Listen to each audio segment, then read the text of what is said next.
The COVID virus has torn apart the societies in which we live. While we are all floating in the same sea, some are in yachts, while others are clinging to the debris. Governments have the ability to change things for the better, but will they?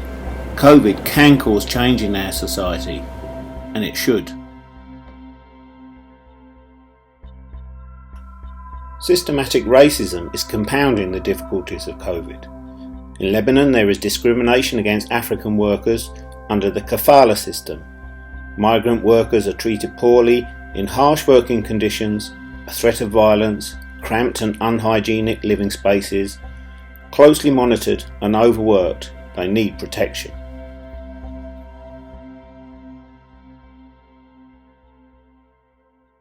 Vaccine rollouts in the global north are progressing, but there is inequality.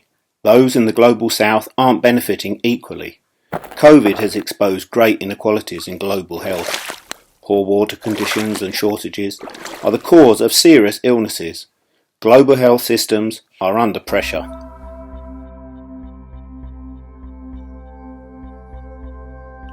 Family members are caring for their vulnerable relatives, but these unpaid care workers in the home remain invisible to the authorities. Governments are happy for this situation to continue, as it absolves them of responsibilities. The authorities are not taking part, but taking advantage.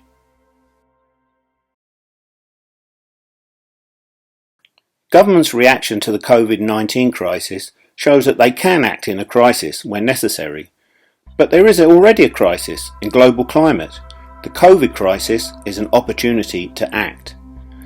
What the government is focusing on shows where their priorities lie: the economy. Women are more exposed to COVID because of patriarchy and sexist norms. Women picked up the workload in clinics, homes and workplaces, and make up 70% of health and social care workers. Women are usually the principal caregiver when someone in the house falls ill, which puts them at a greater risk to catching the virus as well.